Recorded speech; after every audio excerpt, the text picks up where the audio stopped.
시청자 여러분 안녕하십니까? 뉴스데일리 베스트 미네커입니다. 자, 오늘 굉장히 관심이 가는 재판이 있었습니다.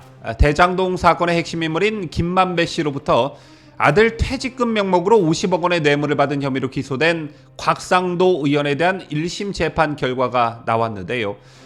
중형이 불가피할 것이란 전망을 깨고 무죄가 선고됐습니다.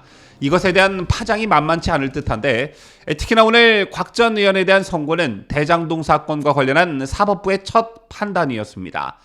따라서 이 선고 결과가 다른 대장동 재판에 미치는 영향, 또 이재명에게 미치는 영향에 촉각을 곤두세울 수밖에 없는데요.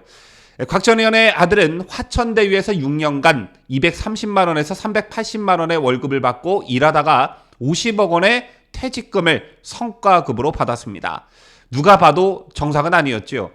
아들 곽 씨가 입사한 계기가 화천대유 소유주 김만배 씨와 곽 의원의 친분 때문이었고, 50억 원 퇴직금을 수령한 것은 아들 곽 씨가 유일하다는 점 등으로 미뤄봤을 때 아버지인 곽 의원의 일종의 역할이 없었더라면 이게 과연 가능한 금액이었냐라는 상식적인 물음과 여론의 비판에 곽상도 의원이 직면하게 됐고, 결국 이런 비판 여론이 급속히 확산되자 국민의힘을 전격 탈당했었습니다. 자, 그리고 결국 검찰은 곽 의원에 대한 신병 확보를 위해 구속영장을 쳤지만 기각됐고, 두 달 뒤 다시 구속영장을 청구해 결국 곽 의원을 구속하는 데 성공했는데요. 그때 영장실질심사 결과를 보면 주요 범죄 혐의가 소명이 되고 증거인멸의 염려가 있다, 이렇게 적시하고 있습니다. 주요 범죄 혐의가 소명된다는 것은 물론 재판 단계는 아니지만 곽상도 의원에 대한 범죄 사실을 검찰이 어느 정도 입증한 것으로 보여진다, 이렇게도 볼 수 있는데 오늘 결국 무죄가 난 것입니다. 우선 곽 의원이 받고 있는 혐의는 뇌물수수 혐의였죠. 2015년 하나은행이 김만배 씨가 주도한 대장동 개발 사업 시행사 성남의뜰 컨소시엄에서 빠지려고 하자 곽 전 의원이 김정태 전 하나금융지주 회장을 만나 빠지지 마라 라고 설득하는 대가로 김만배 씨로부터 뇌물을 받았다, 이게 검찰의 시각이었습니다.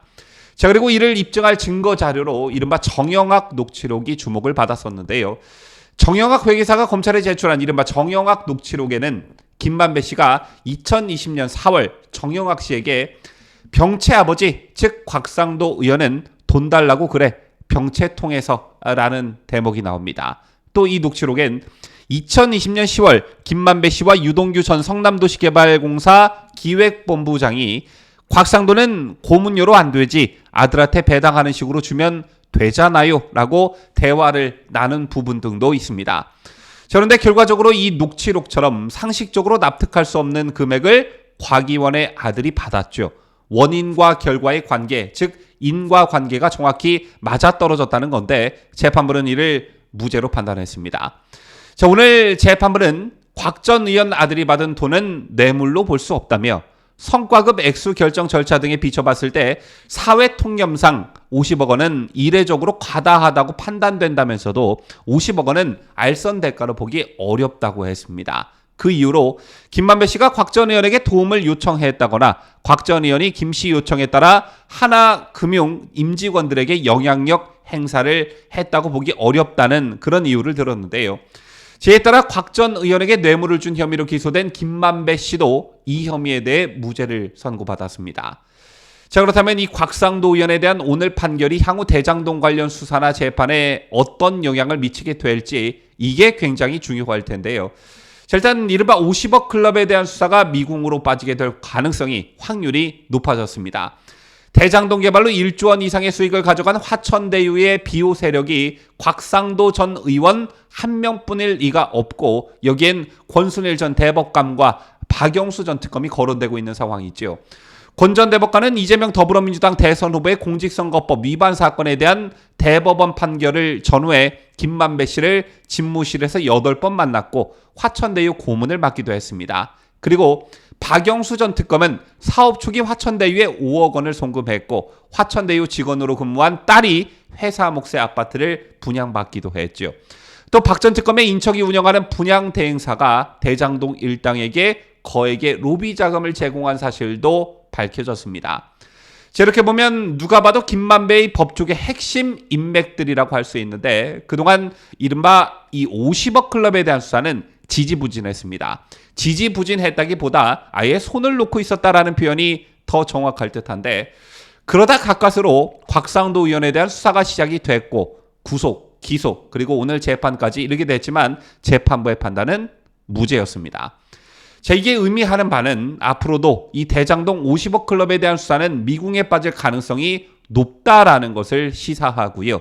그 다음이 바로 정영학 녹취록에 대한 재판부의 판단이었는데, 여러분 아시다시피 정영학 녹취록에는 이른바 대장동 일당들이 사적인 공간에서 자유롭게 나눈 대화들이 엄청나게 많이 들어가 있고, 이들이 어떤 생각을 가지고 있었고 또 어떤 의도를 가지고 움직였는지 알 수 있는 대목들이 정말 많이 나옵니다. 곽상도 의원과 관련한 녹취록 역시 아들 병채 씨에게 50억 원의 퇴직금을 줄 수밖에 없었던 정황들이 잘 드러나고 있었는데요. 사실상 재판부가 오늘 이 녹취록에 신빙성이 없다고 판단하면서 향후 검찰의 수사 그리고 기소 재판 과정에서의 전략 수정이 불가피할 듯 보여집니다. 이른바 정영학 녹취록은 대장동 일당의 한 사람인 정영학 씨가 지난해 9월 대장동 사건이 터지자마자 검찰에 제출한 녹취록이지요. 직접 메모한 노트 6건, 사건 요약 도표, 녹음기 3대, 그리고 파일을 담은 USB까지 전체 녹음 파일이 130개로 약 150시간 분량이라고 하는데요. 이게 왜 중요하냐면 대장동 사건의 결정적인 순간들이 모두 이 녹취록에 담겨져 있기 때문입니다. 따라서 검찰도 이 정영학 녹취를 근거로 수사의 포인트를 잡아왔을 텐데, 이게 재판부에 의해 사실상 묵살당했으니 굉장히 당혹스러울 것으로 보여집니다.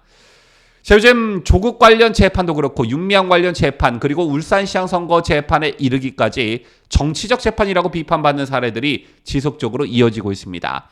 자, 이번 곽상도 의원의 재판도 정치적인 재판 아니었냐는 그런 비판 여론이 고개를 들고 있는데요. 자, 그래도 보수 성향 국민들이 많이 본다는 조선일보의 곽상도 의원 무죄 판결 기사에 달린 댓글을 보더라도 이런 분위기가 확실히 읽혀집니다. 이재명 무죄를 위한 빌드업, 사전 판례 확보용이냐? 해당 판사는 국민에게 사과하고 당장 옷 벗어라.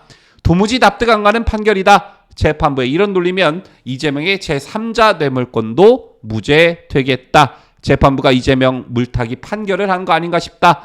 50억 클럽 살아났다. 박영수, 최재경, 권순일, 김수남 등등 이재명 처벌도 물 건너갔다. 더러운 판결이다. 뭐가 뭔지 모르겠다. 50억 원이 뇌물이 아니라 보통 사람은 이해하기 힘든 판결이다. 이재명, 박영수, 권순일에 이르기까지 무죄를 위한 밑밥인가? 판세들 많아진 건 위대하신 김명수 역할이 크다 등등 비판 일색이었습니다.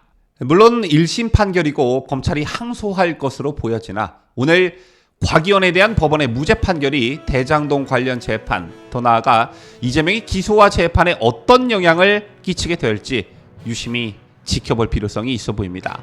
지금까지 저는 자유대한민국을 수호하는 뉴스데일리 베스트 민앵커였습니다.